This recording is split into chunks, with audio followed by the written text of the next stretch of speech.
Hello, everybody. Today we're going to watch another Bible story called the Ten Commandments. Let's get into it.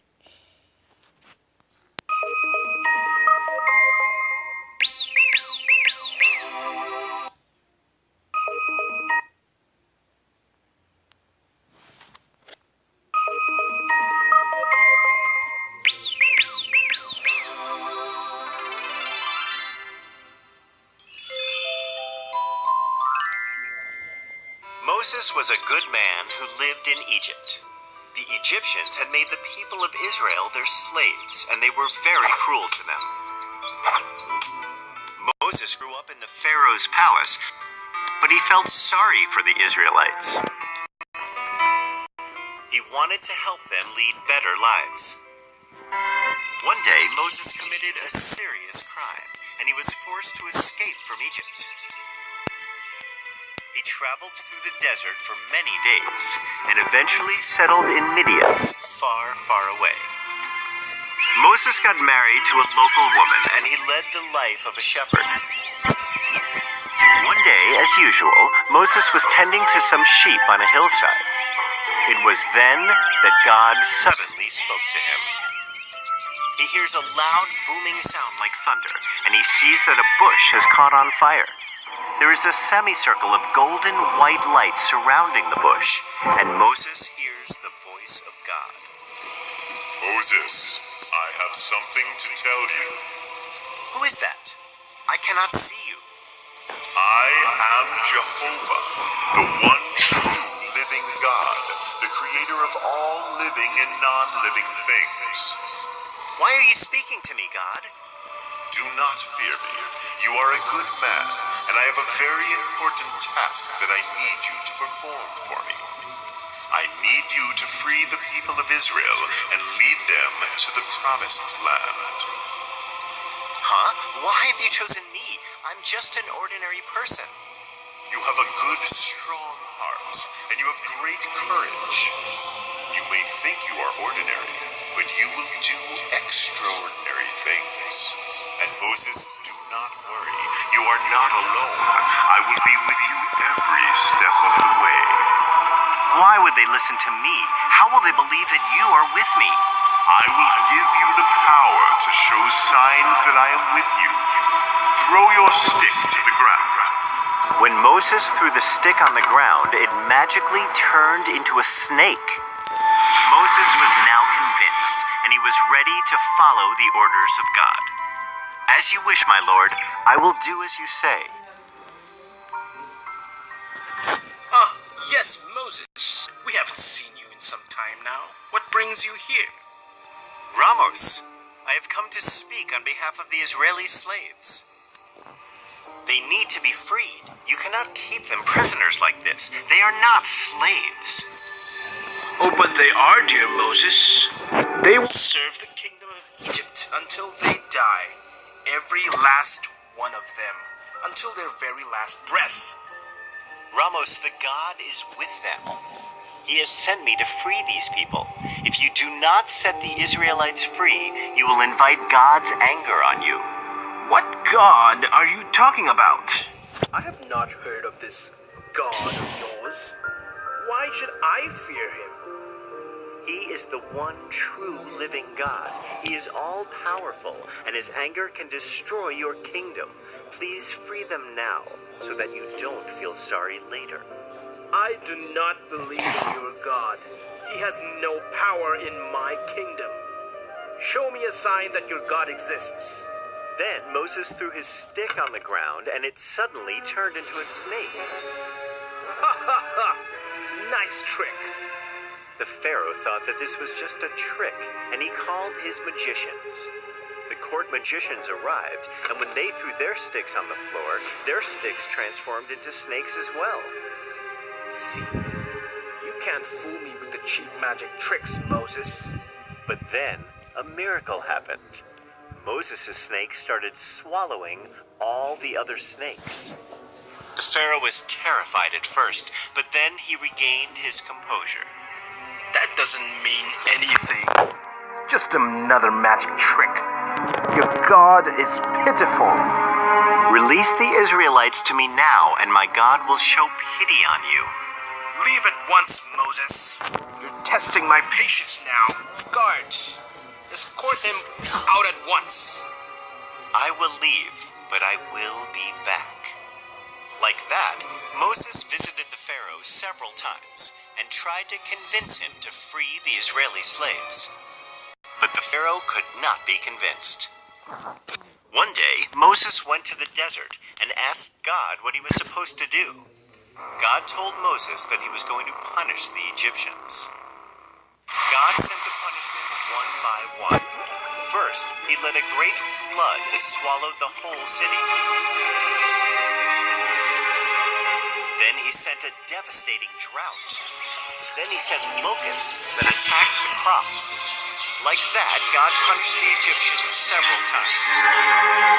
In spite of all this, the Pharaoh was still not ready to free the Israelites. Moses, why are you wasting our time like this?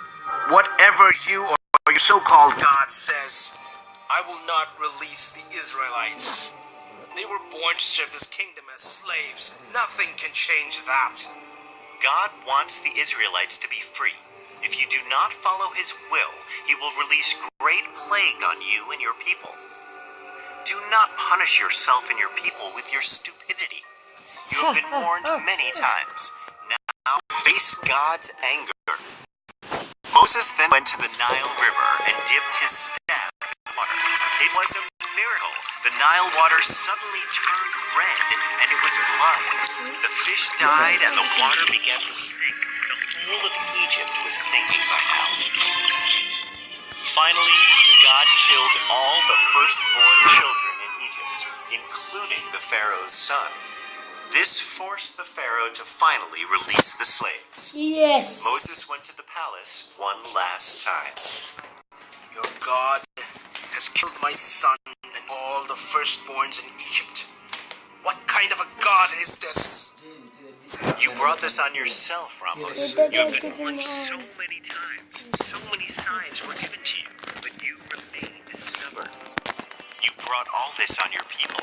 Stop this now and send the Israelites to their freedom. Get out of my palace, Moses, and take your slaves with you. I do not want to see their faces again. Moses quickly summoned them and led them all out of Egypt. But the Pharaoh changed his mind again. Moses had finally freed the people from the Pharaoh. The people were overjoyed that they had finally got their freedom, but their hardships were only beginning. They had to face many, many tough hurdles.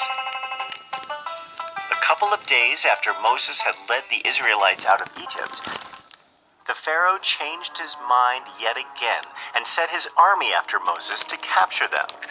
When Moses and his people arrived at the Red Sea, they had no idea how to cross the water. Pharaoh's army was fast approaching from behind, and the people were scared. God helped Moses again by dividing the sea and creating a path through it.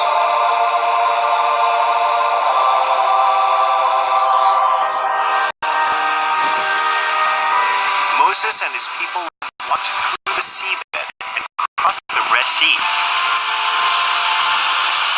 But when Pharaoh and his army tried to cross the sea, the water came crashing upon them and killed all of them.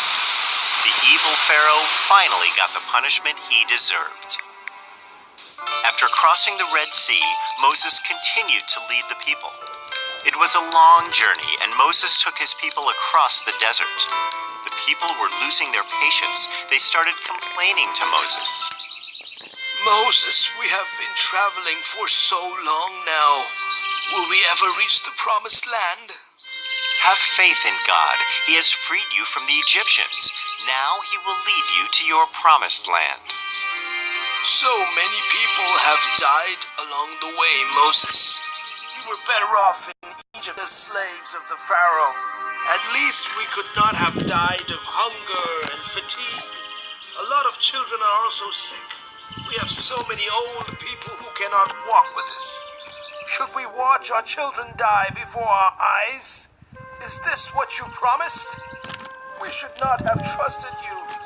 You have led us into death. I am saddened by your lack of trust.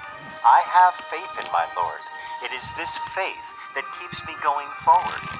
God is always with us. He will never leave us. Trust in Him, and you will not feel weak." And so they kept walking ahead through the desert. God kept watch over them. When there was nothing to eat in the desert and they were hungry, Come God on, showered touchdown a sweet now. bread Hey. known as manna on them. When they were thirsty, He gave them water from rocks.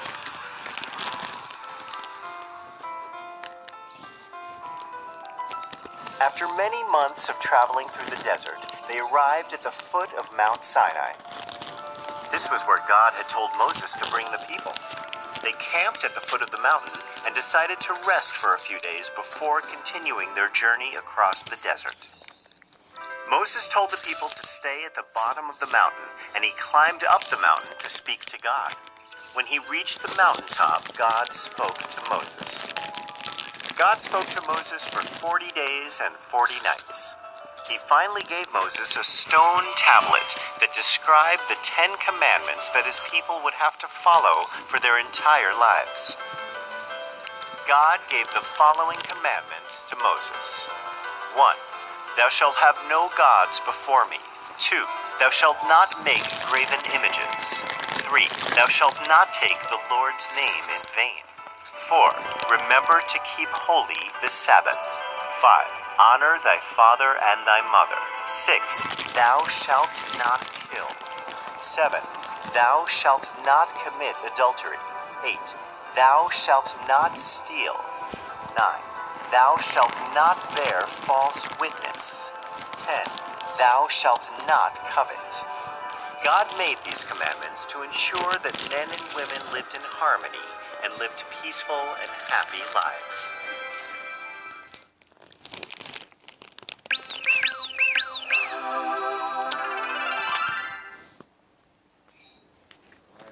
That was it for this video of Moses.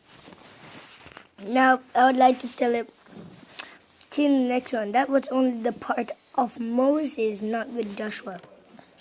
See you in the next one. See you.